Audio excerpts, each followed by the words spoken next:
Então, já estamos de volta com a CILP 2022, retornamos, e agora temos um painel, né, que é Espanhol e Português, Línguas Pluricêntricas.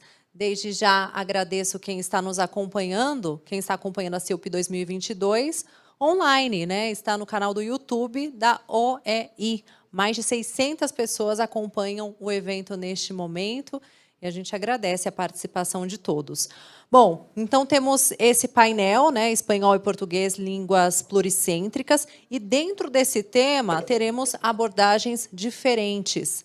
Então, aqui comigo, de lá para cá, eu tenho Margarita Correia, que é atual presidente do Conselho Científico do ILP, que vai compartilhar com a gente o conhecimento dela a respeito da gestão multilateral da língua portuguesa. A Gladys Almeida, infelizmente, ela informou que não poderá comparecer, então combinamos que a Margarita vai abordar um pouco, né, resumidamente, do tema da Gladys, né, sobre as terminologias e a rede ibero-americana de terminologias. Temos também Gilvan Miller, que é da Universidade Federal de Santa Catarina, que vai falar sobre a presença do português e do espanhol na internet. E temos também aqui conosco Daniel Prado, consultor argentino, e Luiz Reto, que está online, né? Já está aqui online com a gente, que também vai participar virtualmente. Vamos conversar, então? Margarita Correia.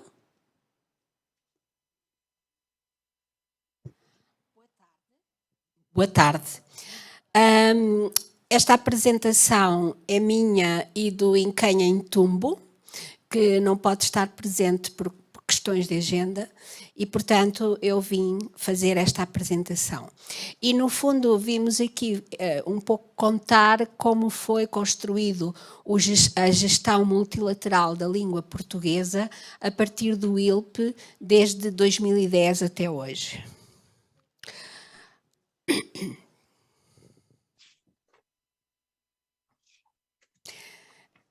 Não estou a conseguir passar. Já passou. Então, eu vou abordar estes tópicos, portanto, começando por falar da questão da língua pluricêntrica, que já começa a ser um termo bastante conhecido entre nós, mas que é importante para entender o resto da comunicação. Depois vou falar um pouco do plano do ILP, não é? O nascimento e as funções do ILP, o plano de ação de Brasília e os seguintes.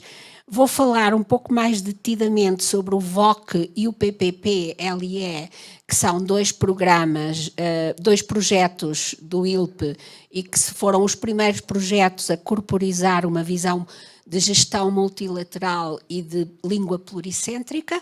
Vou falar um pouco mais também das questões que a Gladys ia falar, não combinámos, mas como já nos conhecemos há muitos anos, eu sei do que ela ia falar e, portanto, vou aproveitar para lançar pelo menos duas ideias e depois ainda vou referir alguns dos projetos em curso no ILP, porque neste momento há muitos projetos em curso, e terminarei com três breves considerações finais.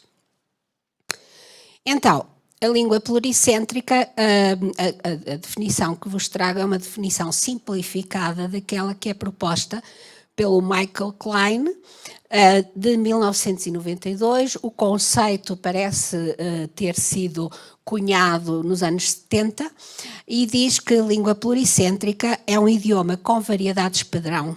É uma língua com vários centros, cada um fornecendo uma variedade nacional, com pelo menos algumas das suas próprias normas codificadas. Geralmente, as línguas pluricêntricas são usadas através de fronteiras de entidades políticas individuais, de modo que a língua e a identidade étnica dos seus falantes nativos não coincidem.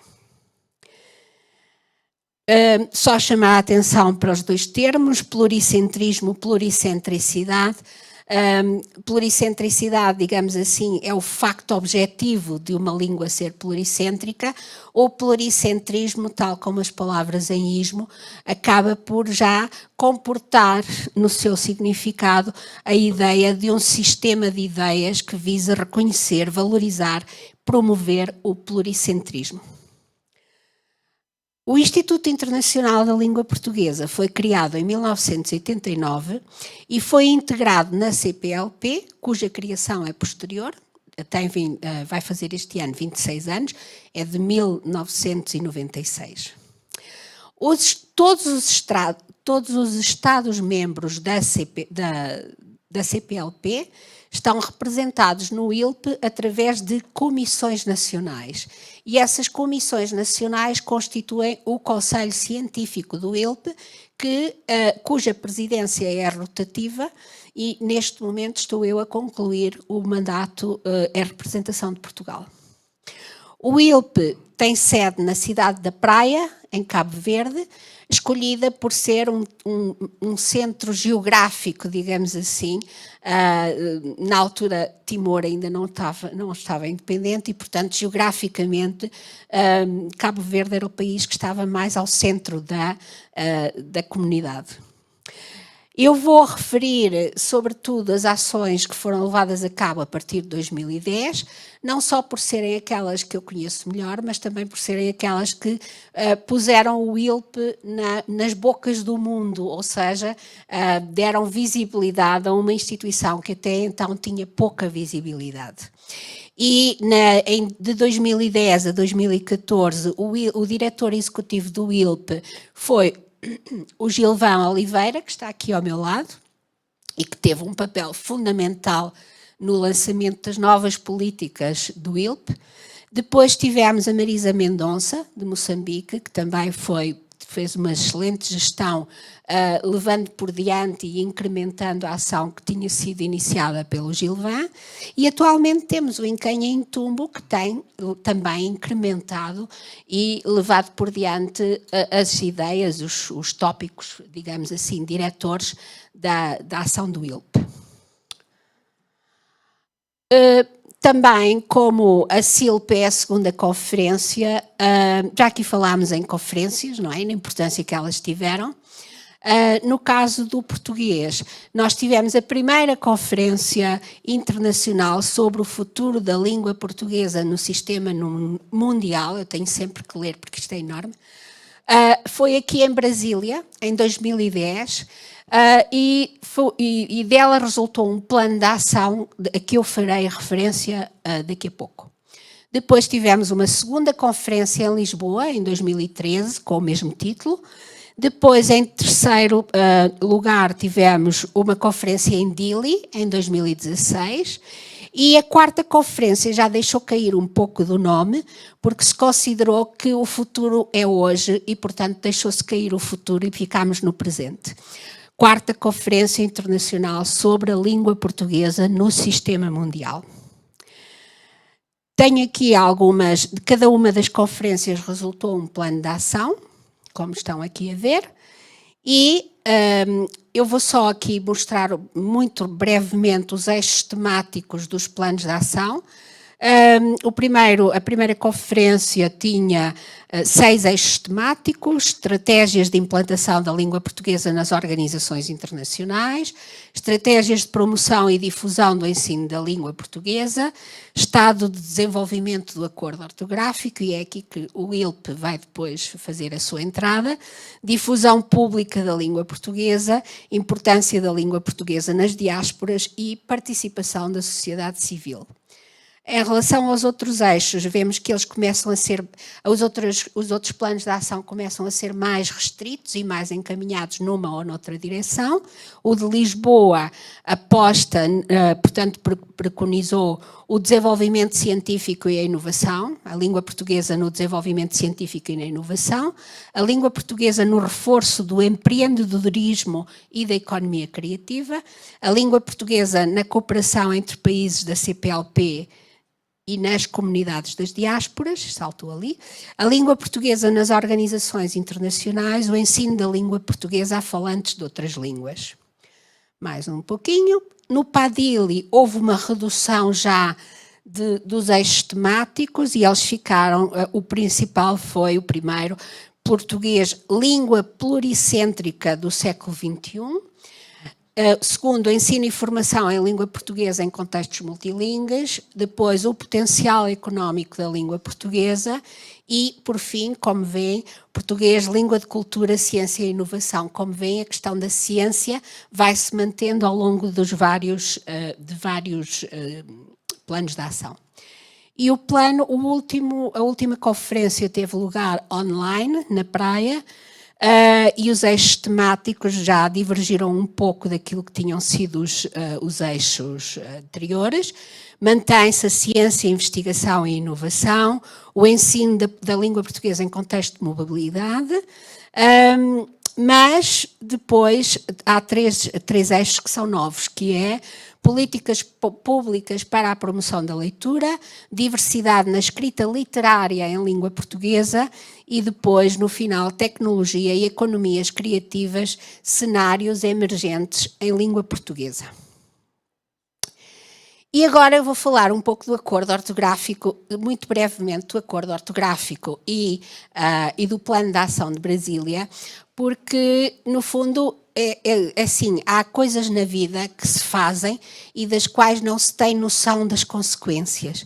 E eu acho que há outras que, ainda mais ironicamente, têm consequências completamente opostas àquelas que se previa que iriam ser feitas. Bom, então, o acordo ortográfico da língua portuguesa foi assinado em 1990, isto decorre de uma longa história que eu não vou contar, de divergência ortográfica entre Portugal e o Brasil, e o acordo, depois de 1000 outras histórias e tal, que eu não vou ter tempo, nem gostaria de estar aqui a contar, então começou a ser aplicado definitivamente em Brasil e Portugal em 2016, não é? Ele foi assinado por todos os países que então pertenciam que eram países de língua oficial portuguesa. Em 2004, Timor-Leste incorporou-se nesse conjunto de países, mas depois, durante vários anos, a questão foi difícil de implementar. No plano, entretanto, em Portugal nós tínhamos criado um vocabulário ortográfico online, que estava disponível e para o qual foi criada uma plataforma de lexicografia computacional. Bom, o plano de ação de Brasília, no seu ponto 3, que era a questão do acordo ortográfico, tem uma linha, que é a 6, eu estou aqui com dificuldade por causa do reflexo, diz: é recomendável que os Estados-membros que ainda não possuem vocabulário ortográfico da língua portuguesa desenvolvam a sua elaboração, edição e distribuição, de modo que se produza posteriormente em formato eletrónico, sob coordenação do ILP e com a participação de uma comissão de especialistas designados pelos Estados-membros, o vocabulário ortográfico comum da língua portuguesa, que consolide tanto o léxico comum quanto as especificidades de cada país. Na altura, o Gilvan, que está aqui ao meu lado, é o culpado disto tudo, contactou-nos. Digamos, o ILP, pela sua mão, acabou por fazer as coisas um bocadinho diferentemente, que era, em vez de esperar que todos os Estados tivessem o seu próprio vocabulário ortográfico, sendo que muitos deles não tinham nenhuma obra lexicográfica de referência, não é? E sendo que muitos dos Estados de língua portuguesa têm uma situação linguística que é bastante diferente dos Estados de língua espanhola, não é? Em que o português não está de forma nenhuma consolidado como na maioria dos Estados de língua espanhola. Então adotou-se o Gilvan falou na altura comigo, nós somos os culpados, e então o ILTEC, que era o instituto onde eu estava, disponibilizou ao ILP, cedeu o vocabulário ortográfico português e a plataforma computacional que estava na base desse vocabulário. E então criou-se o nosso projeto BEBE, primeiro projeto BEBE, que foi o vocabulário ortográfico comum da língua portuguesa. Basicamente, aquilo que aconteceu foi que A plataforma integrou os vocabulários já existentes, que eram o Portugal e o Brasil, harmonizando as regras, a ortografia de acordo com um conjunto comum de aplicação das regras ortográficas, e convidou os outros países a elaborarem os seus próprios vocabulários com uma metodologia comum e com o apoio da equipa central do VOC, que trabalhava junto do ILP. E assim conseguimos, em 2017, publicar este produto que aqui temos, que não está completo, porque, bom, por muitas razões, mas que contém os vocabulários, é um dicionário, é um vocabulário ortográfico integralista, quer dizer, ele não é contrastivo, nós não fazemos contraste entre o português dos vários países, incluímos todas as palavras que são comuns a todos e todas as palavras que são apenas usadas num ou em dois países.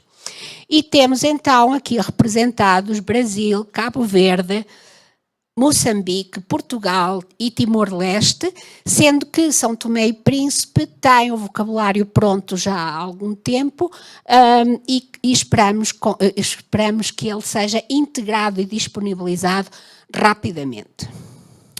Depois tivemos os outros países, houve aqui países que não participaram, por razões várias, e o segundo projeto BBE, o nosso BBE, foi o PPPLE, é preciso tirar um curso também para dizer isto, que é o portal do professor de português língua estrangeira, que foi coordenado por uma equipa do Brasil, na altura a Edleise Mendes e a Viviane Fortoso, e que está disponível online, podem ligar-se neste endereço e fazem o registro e têm acesso a unidades didáticas para o ensino do português língua não materna dos vários países que contemplam os usos do português nos vários países da CPLP, agora ia dizer da União Europeia, da CPLP, tá?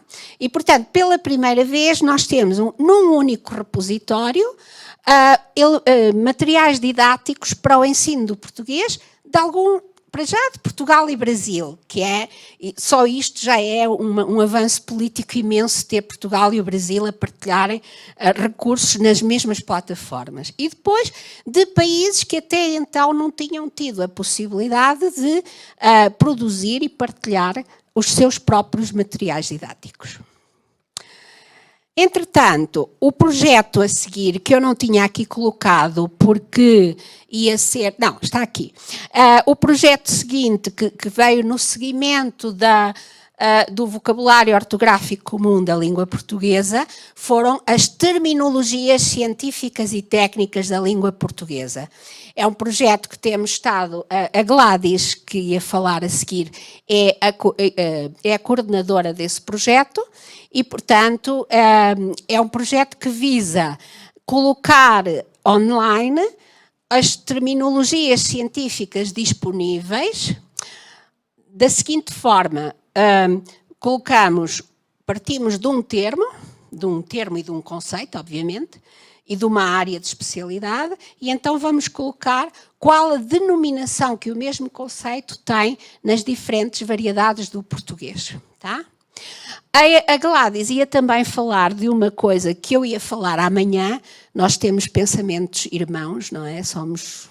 Pensamos muito da mesma maneira, e que é a seguinte: ela ia trazer aqui, lembrar aqui à OEI a existência da Rede Ibero-Americana de Terminologia, que agora tem a sua presidência sediada no Brasil e que poderia ser talvez um bom parceiro para a OEI vir a desenvolver esta questão das terminologias, porque há muita experiência acumulada, há muito trabalho teórico desenvolvido e talvez já esteja na altura de rentabilizar, não é? De juntar sinergias e e fazer esta ligação. Depois ainda temos em curso alguns projetos como a atualização das funcionalidades do PPPP-LE, LNM, bom, isto vai ficando cada vez pior. Depois, a medição de presença da língua portuguesa na internet, que já está concluído, penso eu. Depois, o curso de português como língua pluricêntrica. Há uma equipa ligada ao PPP-LE que tem vindo a ministrar, já fez duas sessões do curso de português como língua pluricêntrica em países diferentes. Devo dizer que uma das coisas que o PPP-LE também tem feito é formações para o ensino de português como língua não materna em diferentes locais, e dessas formações resultam sempre materiais didáticos que são depois incorporados no PPP-LE. Entretanto, nos últimos anos nós tivemos a sorte de ter havido algum movimento na regularização das cotas de alguns dos países e também há 2 países que se têm distinguido num grande apoio ao desenvolvimento das atividades do ILP, que são Brasil e Portugal, como eu acho que seria de esperar por serem os países que há mais tempo têm a língua portuguesa como língua oficial. E, portanto, e que têm independência há mais tempo. E, portanto, nós temos agora aberto o edital para um concurso para 3 bolsas de cientista convidado do ILP, com financiamento do governo português. Temos ainda o concurso ILP Itamaraty de artigos científicos sobre a língua portuguesa. Está aberta a 2ª edição do concurso. E deveríamos ter aqui mais coisas, mas eu pus ali etc, porque achava que não ia ter tempo. E, portanto, eu só quero chamar aqui a atenção para o blog e o Facebook do ILP. Não, pode parecer até uma coisa um bocadinho vergonhosa, não é? Vir falar do blog e do Facebook, mas a questão é que um dos problemas que o ILP teve sempre foi o da comunicação com os vários países, não é? É que nós estamos em continentes diferentes, não é? E a maior parte dos nossos países tornaram-se independentes há menos tempo e, portanto, têm as suas estruturas políticas, administrativas, etc., há menos tempo, não é?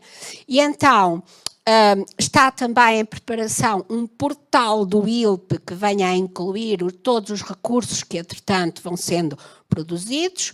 E, no entanto, temos um blog que tem funcionado muito bem e que está muito bem articulado com o Facebook, e a verdade é que através do blog e do Facebook nós conseguimos pôr em contacto professores e estudiosos de português que estão pelo mundo inteiro e que com estes meios quase da idade da pedra da internet, não é? Temos então esta oportunidade de pôr esta gente a comunicar e a falar sobre a língua portuguesa. Tem sido muito importante.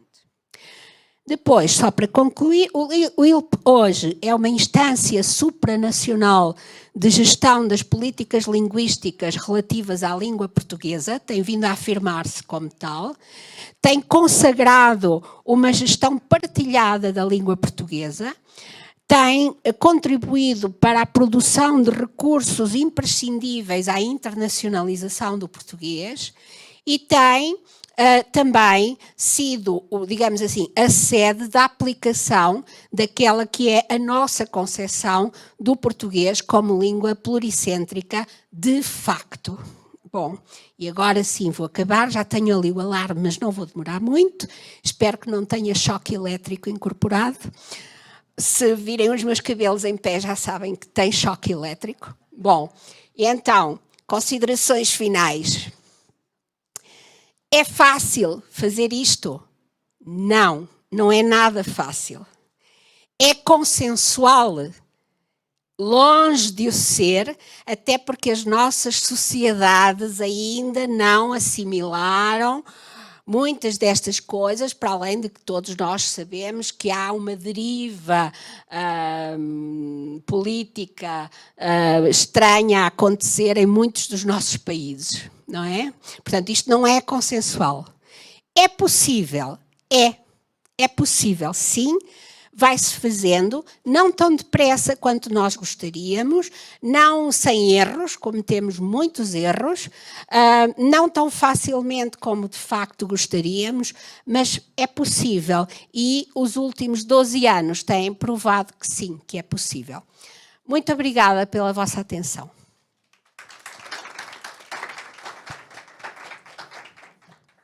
Muito obrigada.